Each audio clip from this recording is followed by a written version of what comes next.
Hello again, welcome to our little farm in East Texas. I'm Chrissy. It's been a little while since I have picked up the camera. Been very busy with Christmas, New Year's and all the things in between, but really starting to get back into the organisation and doing of things here on our little piece of land. So it is chilly. It is chilly today. By Queensland standards, I think this is definitely at least Stanthorpe weather, and maybe even a little bit colder. So we're all rugged up, but still loving this, all these seasons that we're getting to enjoy.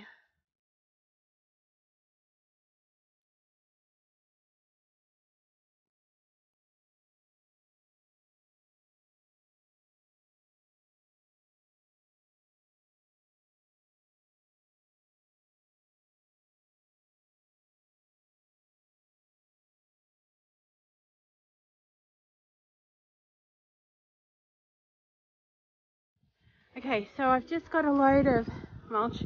My goal today is this kind of messy, yucky area there used to be lovely canna lilies here, and the dogs have torn it up.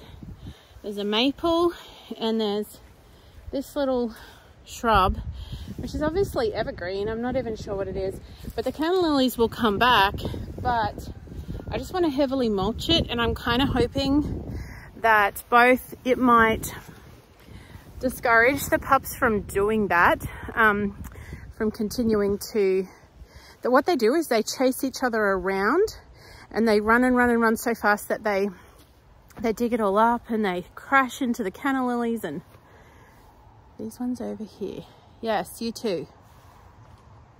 So hoping that the mulch might discourage that a little bit, and also just trying to prepare this that we might be able to plant some other nice flowers there in the spring. Yep, so we did it. We did it over there and they stopped doing it. They stopped digging up that place. That's true, actually. They stopped. Yes, we put... and everything, so I think they would do the same this place. Mm-hmm. Yes, we put mulch all along here, down to the gate, and that was a spot the puppies love to go, wasn't it? Yeah. So hopefully... And now they don't do it anymore. That's right. Yep. So that is the plan.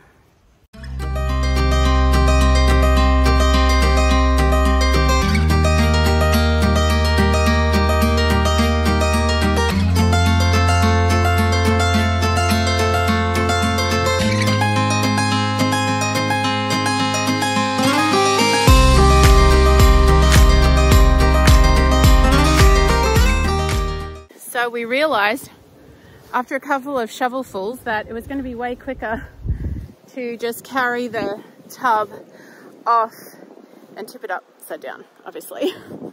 Don't know why we didn't think of that before. So I'm just walking over to the orchard. We first got this mulch months ago now. It was still summer and it was still hot, because I remember the boys unloading the mulch on a hot afternoon. We went to the guys. Yes, and I've mentioned the mulch, the neighbour's dog is barking, a couple of times before, but I just wanted to talk about it a bit because we've used it extensively and we will continue to do that. We've used it on the orchard here around the trees, which is just the beginnings of our orchard. So we are building, started some compost bays, and we've just layered under here. You can see nitrogen, the carbon, nitrogen, some manure and some ash and different things, basically just collecting what we had access to for free. And we've raked leaves, we've driven to our neighbours. We have the good fortune of having some organic farmers up the road, Bald Hill Farm, and they're lovely and they were so helpful. They gave us a whole trailer load of spent manure and ash and things that we just help build our soil. So we've put some of that in the compost bays. we've still got a big pile of it here under these tarps, which the tarps have been blown off. And then so mulch further all through here where the chookies are turning it and building the soil there.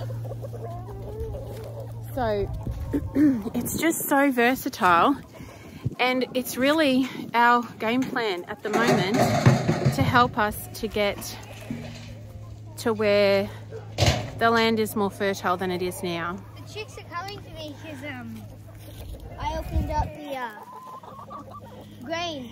They heard you rattle it, didn't they? Yeah.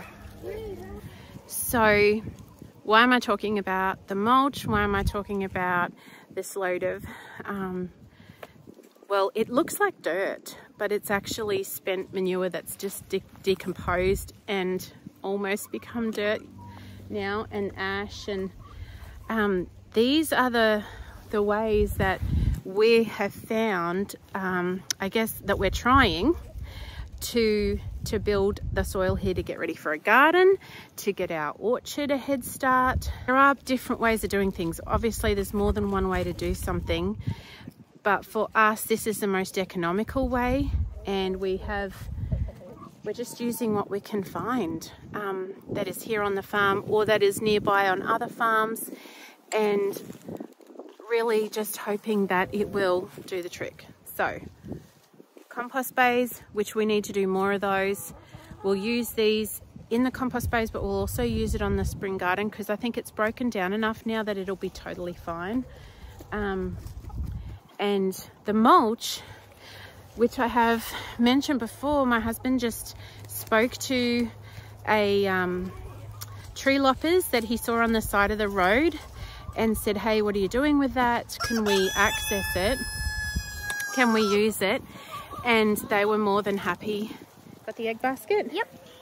All right, why don't you climb in and get the eggs? More than happy to just dump it here in our front pasture at no charge, and that then is giving us access to all of that carbon that we can put wherever we want. We may even put it out here on these paddocks. It's really just one big paddock in the back. There's another one down further where the creek is, but we're not going to deal with that right now.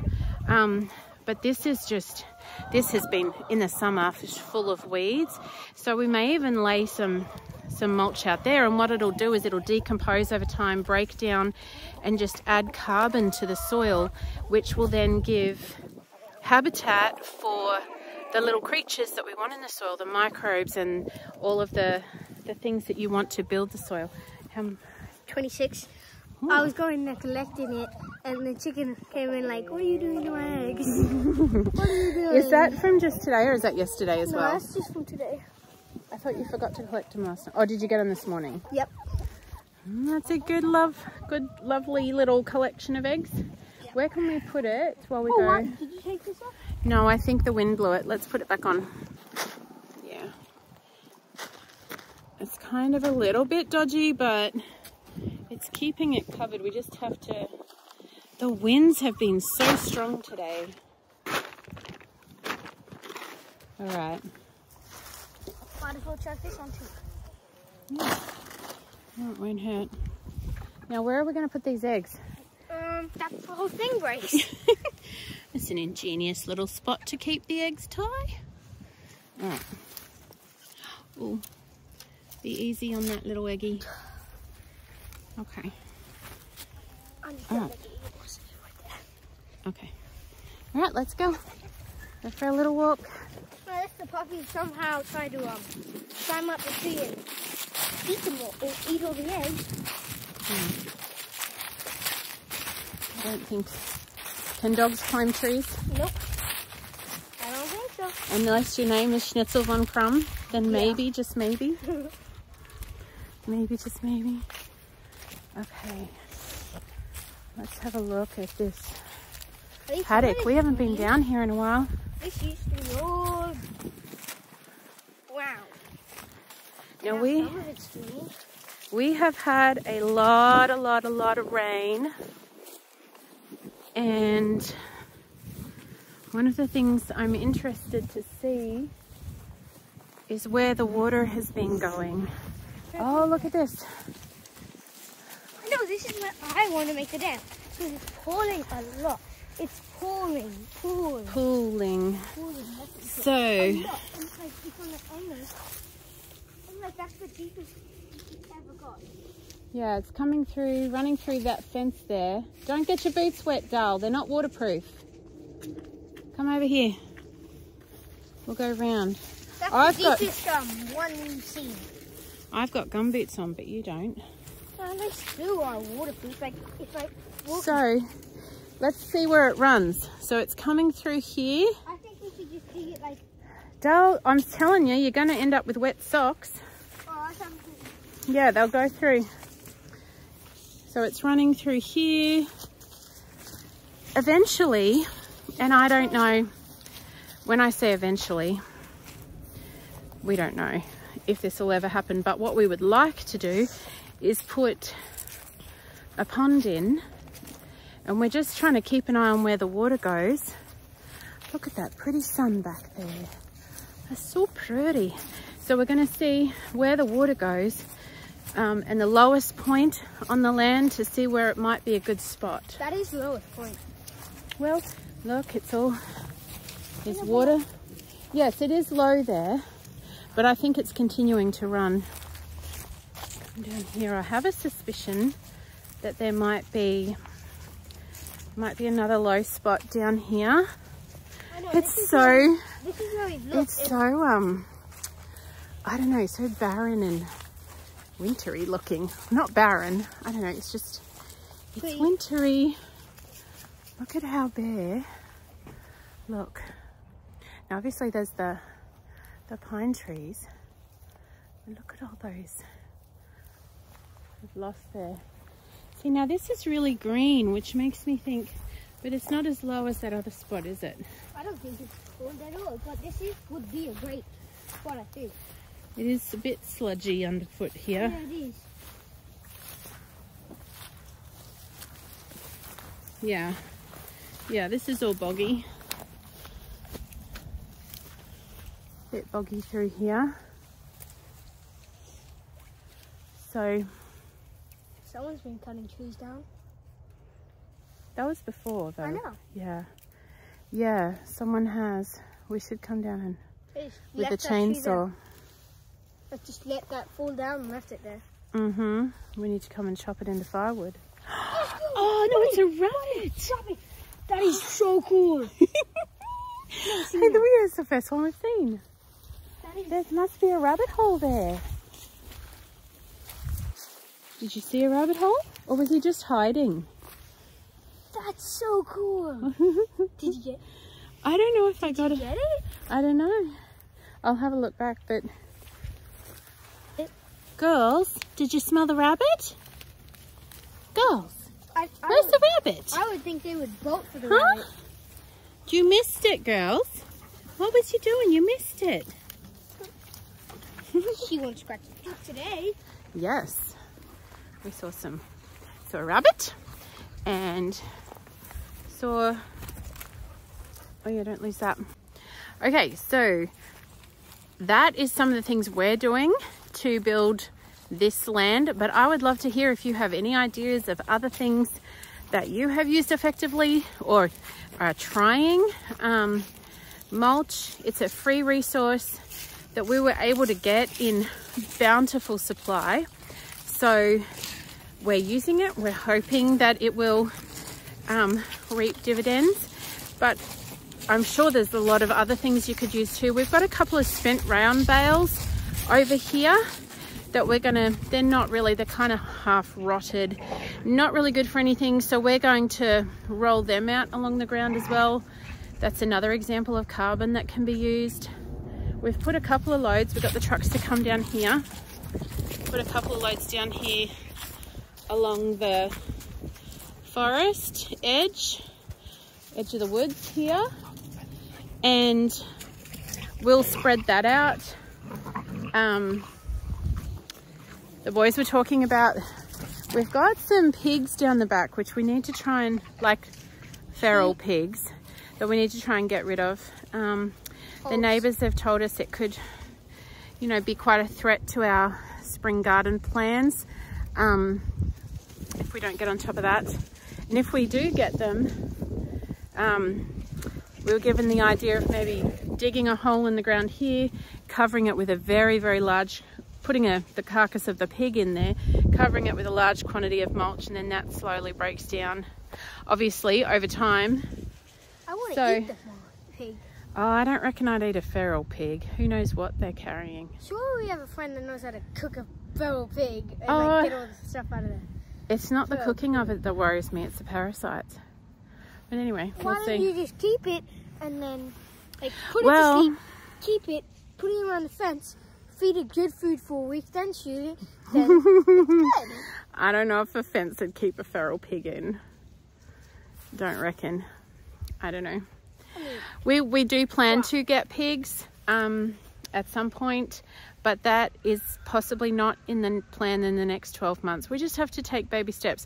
Our plan at the moment is to get the gardens going, do what we can to improve the pasture so that it can support a couple of cows. I want to get a milk cow, so we'll see. Baby steps, hey? Yeah. One step at a time. So these are the spent bales I was telling you about. They were here on the property, and they were actually just right here somewhere. And we've done some clearing out, trying to, we'll eventually be getting rid of these big old dead trees. They're a little bit of a hazard. Scary. But we've rolled it out over here, and the plan is, yeah, anyway, we'll just roll it out. We may even just do it here where we can push it, because it was here already. It's just a resource that we may as well use it to build the soil and let it, instead of it just sitting there rotting. So hard work, a lot of prayer, and a lot of just finding what we can. Okay, well, thanks for joining us on this little walk around the farm and a little bit of mulching and a little bit of talking about the wonders of mulch. We appreciate you being here, and we'll see you next time.